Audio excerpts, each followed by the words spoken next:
La entrevista Prime. ¿Cómo están? Muy buenas noches. Les damos la bienvenida a una nueva edición de la entrevista Prime este día jueves 1 de agosto. Hemos estado muy pendientes de la situación en Venezuela y queremos profundizar en todo lo que ha ocurrido desde el día domingo 28 de julio, día de las elecciones. Y para eso estamos ya en contacto con uno de los líderes de la oposición de los últimos años, Juan Guaidó. Juan, muchísimas gracias por conversar con nosotros en la entrevista Prime. Andrea, gracias por la invitación y por conectar con toda su audiencia. Quiero partir, Juan, preguntándole por su situación. La última vez que hablamos, usted me decía que estaba en Estados Unidos, que todavía no había logrado regularizar su situación desde el punto de vista migratorio. ¿Eso sigue igual? ¿Ha cambiado? Mire, me encuentro asilado en este momento en los Estados Unidos por persecución política, por todo lo que ha significado la arremetida que hoy vemos replicar no solamente en María Corina Machado, sino en centenares de jóvenes que han salido a protestar. En Frei Superlano, líder político de Voluntad Popular en Venezuela, gobernador electo del estado de Barinas, secuestrado, desaparecido hace más de 48 horas mientras estamos conversando en esta entrevista, y por eso me encuentro asilado en este momento en los Estados Unidos, y como todos los venezolanos en exilio, y estoy seguro latinoamericanos que están muy pendientes de la situación democrática en Venezuela, bueno, por supuesto preocupados, ayudando con todo lo que está a nuestro alcance y muy pendiente de la situación no solamente en Caracas, sino en todo el país. Sí, se lo pregunto también porque durante las últimas horas hemos sabido de parte de la propia María Corina Machado de que ella se encuentra en la clandestinidad como una de las figuras más importantes de la oposición y durante la campaña presidencial de Edmundo González. ¿Cuál es el temor que hay de lo que pueda ocurrir con ella y con otras figuras, ¿no? ¿Qué es lo que ustedes creen que podría suceder y qué información tiene de ella? Entendiendo que no podemos dar ningún detalle que pueda ayudar, obviamente, a localizar su ubicación. Mire, ustedes saben muy bien que la dictadura de Maduro no escatima en persecución, en amedrentamiento, en asesinato político, en tortura. Y lo digo en primera persona. Mi familia estuvo torturada en una cárcel militar, mi equipo de trabajo, al igual que el de María Corina Machado en este momento. Así que no debemos echar en saco roto ni subestimar, mucho menos las amenazas de la dictadura de Maduro. María Corina Machado no está en clandestinidad, está a resguardo, está entendiendo que enfrenta una dictadura como la ha entendido siempre y que, como decimos en Venezuela, no puede dar papaya, es decir, no puede exponerse de más. Ha convocado hace minutos una concentración, una convocatoria pacífica el próximo sábado para exigir lo elemental, que se reconozca el triunfo de Edmundo González Urrutia, que ganó la democracia en Venezuela. Sí. Y a pesar de que hoy es jueves, desde el domingo, Maduro, teniendo las actas, es decir, la prueba electoral, porque ellos controlan el Consejo Nacional Electoral, no las ha mostrado, no las ha enseñado, no porque no quiera, Andrea, es que si las enseña sería confesar su crimen, sería confesar que inventaron una cifra para generar zozobra en la población y robarse una elección. Por eso seguimos exigiendo y por eso amenazan no solamente a María Corina, también a Edmundo González Urrutia, repito, presidente electo por los venezolanos. Sí, y justamente conocíamos de esta información del anuncio y el llamado que hacía María Corina Machado para este día sábado, una gran manifestación pacífica. ¿Ustedes creen, tienen la convicción de que la movilización social pueda ser un motor para presionar al régimen de Nicolás Maduro, que se puede lograr algo a través de esa herramienta?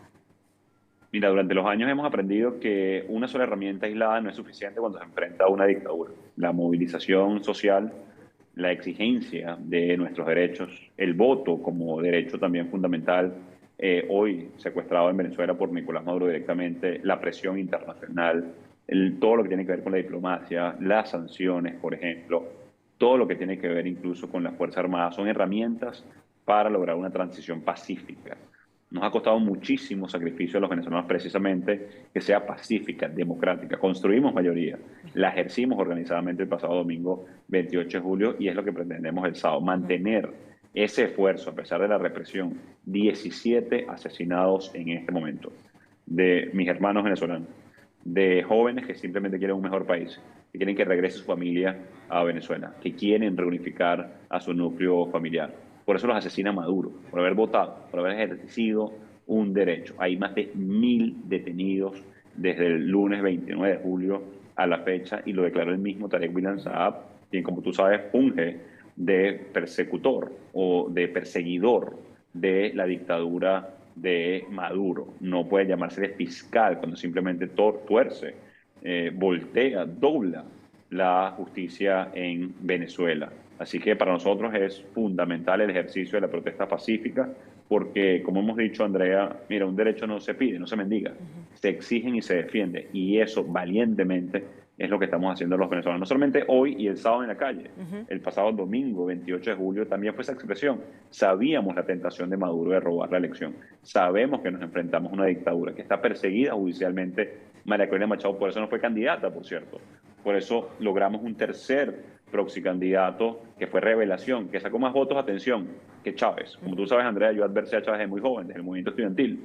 Y a pesar de que Chávez era supuestamente un líder carismático, mira, no pasó de 56 a 60% de los votos. Edmundo González Urrutia, desconocido hace 3 meses, con el apoyo de María Corina y de toda la unidad, tiene 72% de los votos. Atrás quedó el tiempo de polarización en Venezuela, atrás quedó el tiempo ese de persecución y resentimiento, y el que está hoy ejecutando y ejerciendo la violencia de manera muy sádica, debo decir, es Nicolás Maduro. Y a propósito de eso, ¿hay temor de la respuesta que se pueda ir agudizando, ¿no?, esta ofensiva de parte del régimen de Maduro en contra de cualquier acción de la oposición? Lo pregunto porque durante esta jornada escuchábamos a Nicolás Maduro decir abiertamente, públicamente, que se estaban preparando. Lo voy a decir entre comillas, ¿no?, textual lo que él dijo. Estoy preparando 2 cárceles que debo tener listas en 15 días. Ya están reparándose. Todos los guarimberos van para Tocorón y Tocuyito, cárceles de máxima seguridad. ¿Es esa una acción de amedrentamiento hacia la oposición, a su juicio? Mira, no solamente eso, tiene también y constituye persecución y violación sistemática de los derechos humanos. Como tú sabes, Michelle Bachelet, expresidenta de Chile, alta comisionada de los derechos humanos, inició un informe cuando fue la directora, sí, cuando fue la alta comisionada de los derechos humanos en ONU, que señala directamente por violación de derechos a Maduro. Maduro ha solamente ahondado en esto. Hace unas 3 semanas hablaba de un supuesto baño de sangre. Esa amenaza la cumplió. Hay 17 jóvenes asesinados solamente esta semana. Maduro es el responsable de esas vidas humanas. Maduro es el responsable de esa persecución en Venezuela. Y no obstante, ahora amenaza con más cárcel, amenaza con más represión.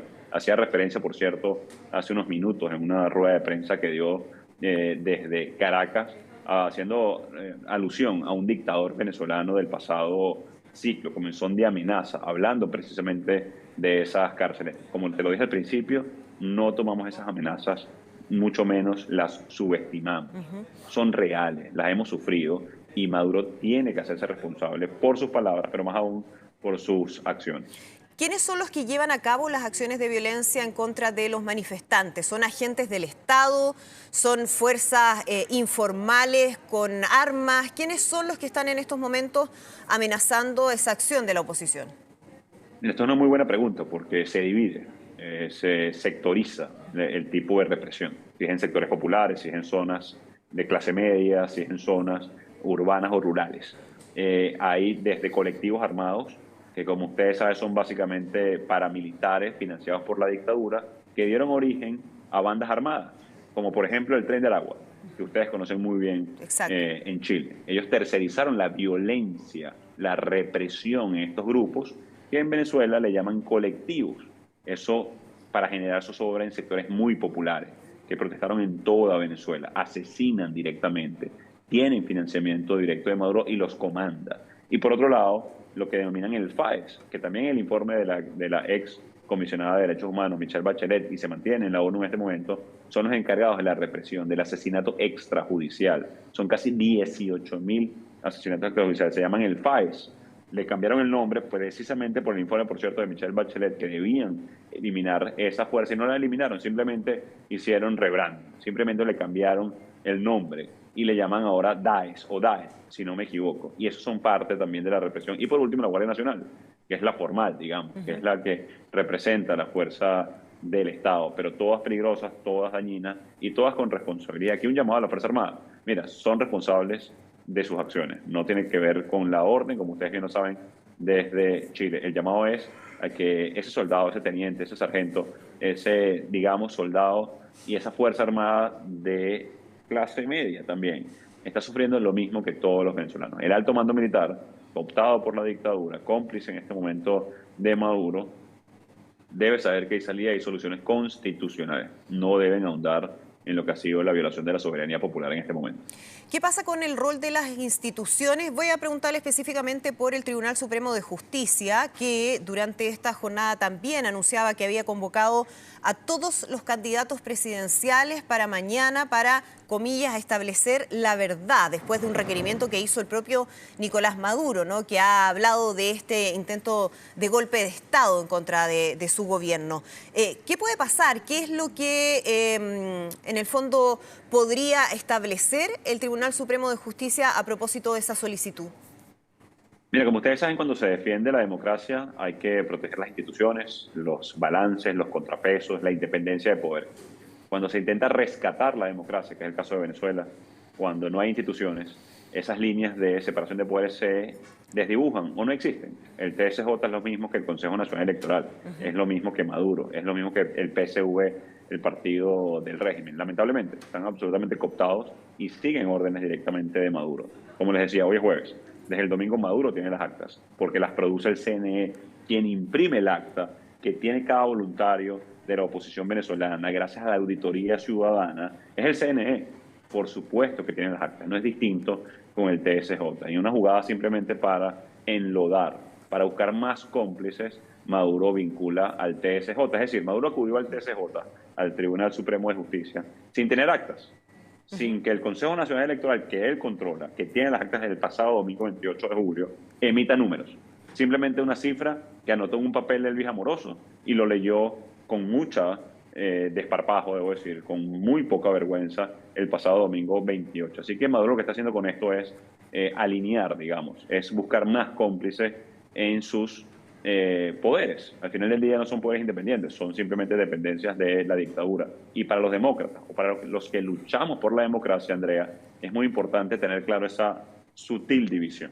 Para dejarlo... Nosotros estamos buscando por rescatar la democracia. Sí. El TSJ depende directamente de Maduro. Para dejarlo bien claro, lo que hemos escuchado desde el día domingo, desde distintos gobiernos, tiene que ver con el llamado a entregar el 100% de las actas. ¿Usted cree que eso no va a ocurrir nunca? Mira, y si ocurre ya en este punto, las forjaron. Es decir, de nuevo, quiero apelar a la simple lógica. Como ustedes saben, en Chile, Maduro controla el Consejo Nacional Electoral. Es decir, cualquier tribunal electoral es el que administra la infraestructura del Estado para cualquier proceso electoral. Y si, por cierto, el CNE por alguna razón no tiene las actas, el Plan República, que es básicamente la Fuerza Armada que protege el material electoral en su cadena de custodia, tiene también las actas. Lo que les quiero decir con esto es sencillo. Maduro tiene las actas. No las enseña porque es confesar su crimen. No las enseña porque es confesar que cometieron fraude, que conspiró con Elvis Amoroso del CNE o con Diosdado Cabello y Jorge Rodríguez y el mismo Vladimir Padrino López para falsear la voluntad del pueblo de Venezuela. Por eso no lo han hecho a la fecha. Y es simple lógica. Ahora van a intentar decir que hay que llevar las actas al TSJ. No. Eso es una jugada de la dictadura para distraer la opinión. Lo que corresponde es reconocer a Edmundo González Urrutia e iniciar un proceso pacífico, tranquilo, democrático a la democracia en Venezuela. Hablemos, Juan, de lo que está haciendo la comunidad internacional respecto a la situación en Venezuela. Hay mucha preocupación, especialmente de los países de la región. Y durante esta jornada se ha redactado un comunicado después de una reunión de 3 presidentes de izquierda latinoamericana. Me refiero a Andrés Manuel López Obrador de México, el presidente Gustavo Petro de Colombia y quizás algunos lo ven como la figura más importante en este proceso, que es el presidente de Brasil, Luis Ignacio Lula da Silva, y ellos redactan un comunicado conjunto solicitando una verificación imparcial de los resultados que respete la soberanía popular emitida en las urnas y haciendo un llamado a los actores políticos y sociales a ejercer la máxima cautela y contención en sus manifestaciones y eventos públicos con el fin de evitar una escalada de episodios violentos. ¿Qué le parece esa respuesta de parte de 3 gobiernos relevantes de la región? Mira, quiero empezar por lo positivo. No reconocen el evento o el resultado que anunció el Consejo Nacional Electoral. Vamos a empezar entonces desde ese punto. Ahora, la pregunta es muy sencilla. ¿Hasta cuándo va a esperar Andrés Manuel López Obrador, Gustavo Petro y Luis Ignacio Lula da Silva por las actas que ya tiene Maduro desde el domingo? A ver, y se los decía hace unos minutos, Maduro ya tiene las actas. Tanto Lula, que Amorín, ex canciller de Brasil, asesor especial para Lula en materia internacional, estuvo en Venezuela el domingo Exacto. 28, saben muy bien lo que pasó. También lo sabe Murillo, el canciller del presidente Petro, y ni hablar de Andrés Manuel López Obrador. Entiendo y espero que esto sea un margen de tiempo para que Nicolás Maduro reconozca el resultado. Si no, sería muy peligroso que le estén dando tiempo a Maduro para que siga reprimiendo, torturando, persiguiendo o peor aún, forjando actas, las que ya tiene desde el domingo y no puede presentar porque sería reconocer no solamente que perdió, sino también el fraude que intenta en este momento. Entonces, mira, quiero verlo desde el punto de vista diplomático, quiero verlo desde el punto de vista, digamos, de soluciones. Si esto es, insisto, para darle un margen de distensión al dictador y que entienda además que estamos dispuestos a que si reconocen los resultados puede haber una solución y una salida para él y para su gente, nos parece muy bien.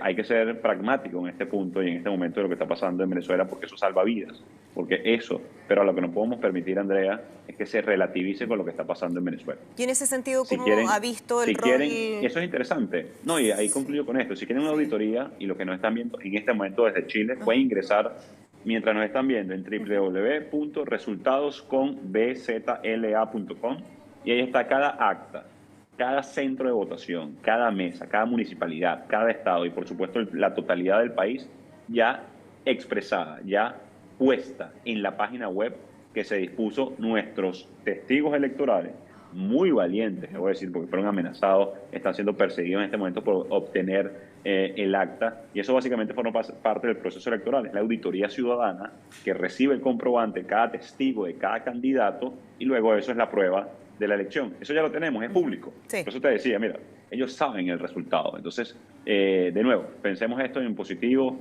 pensemos esto que la diplomacia va a funcionar y esperemos que no sea simplemente para darle tiempo al dictador. Sí, a propósito de aquello, de la diplomacia y de la acción de los gobiernos, le preguntaba por su mirada respecto a la posición del presidente de Chile, del presidente Gabriel Boric, quien ha tenido una postura quizás más explícita desde el inicio de este proceso o desde el día domingo, ¿no? Cuestionando el resultado de la elección. Fue uno de los primeros líderes de la región que sale a decir que esto es difícil de creer.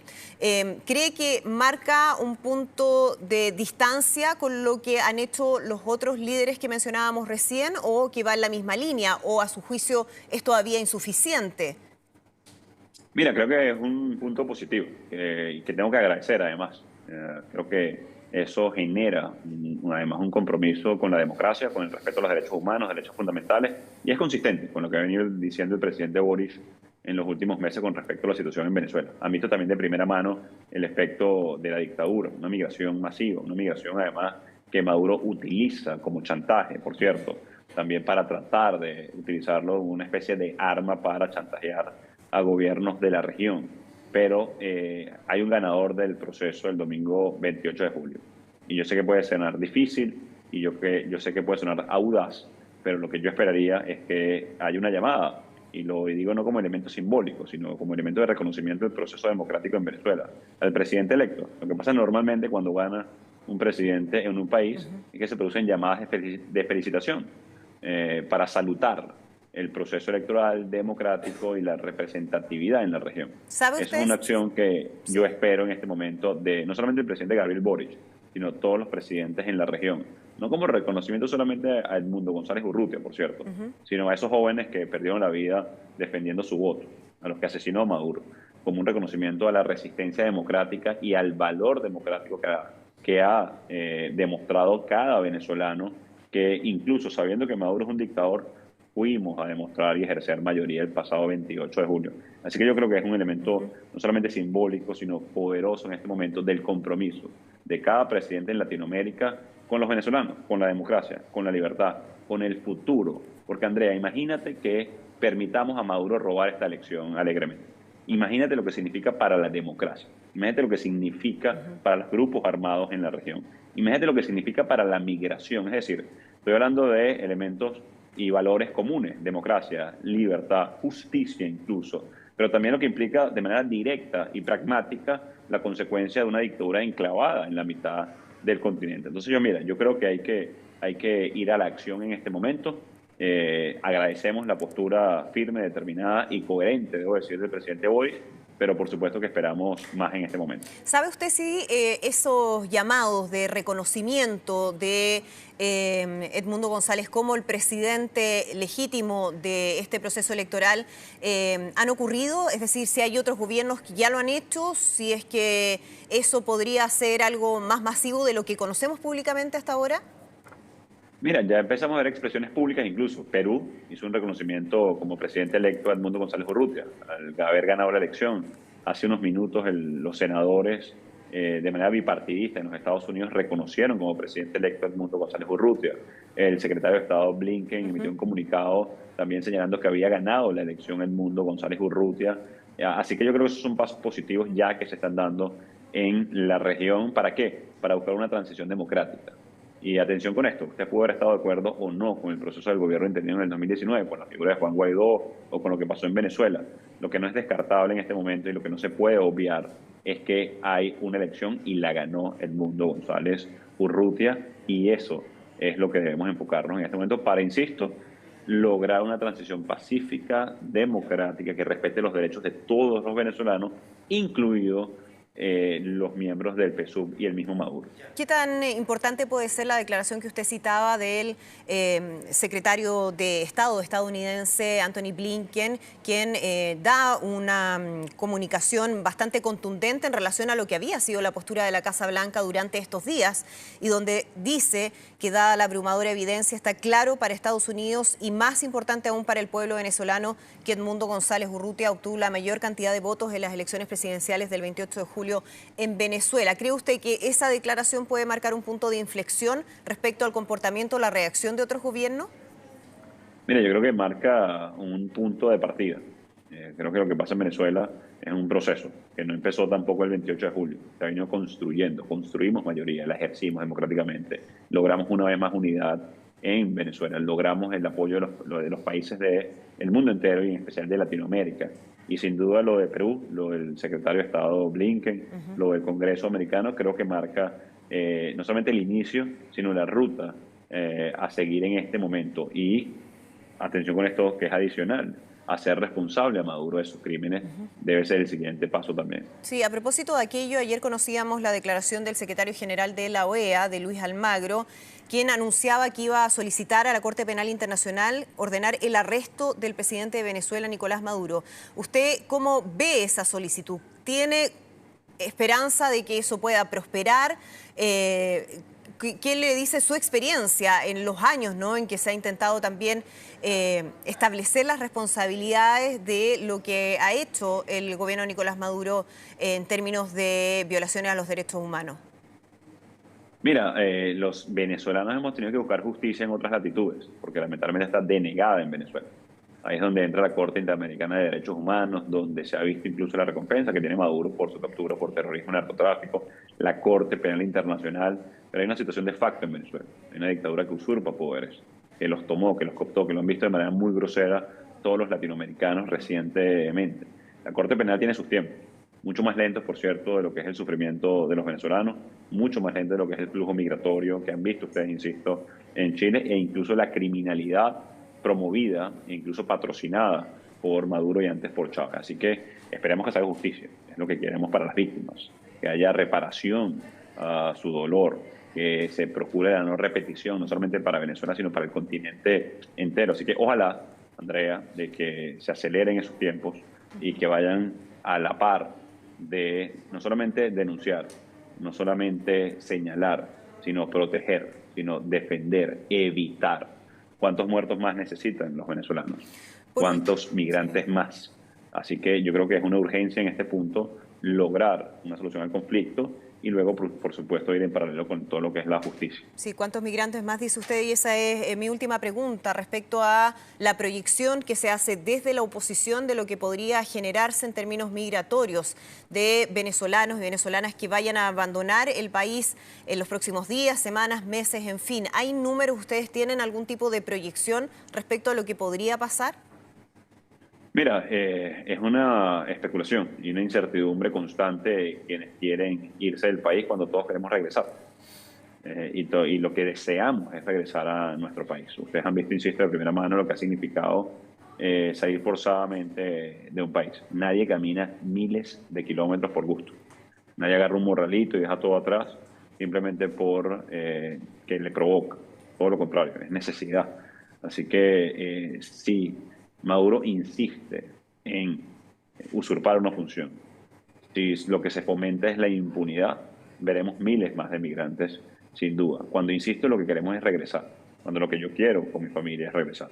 Cuando los miles que están en Chile, la mayoría, quiere regresar a reconstruir, a abrazar a su familia, a poder contribuir en la reconstrucción de Venezuela. Así que si no quieren ayudar por lo que significa la democracia y la libertad, que estoy seguro que todos lo quieren, hay elementos pragmáticos y muy claros que necesitan y requieren de la democracia en Venezuela. Juan Guaidó, muchísimas gracias por conversar con nosotros esta noche en la entrevista a Prime por Mega Noticias. Que esté muy bien. Gracias, Andrea. Saludos a todos los que sintonizaron. Nos despedimos. Muchísimas gracias por acompañarnos y los dejamos invitados a continuar informándose a través de nuestro canal Mega Noticias Ahora.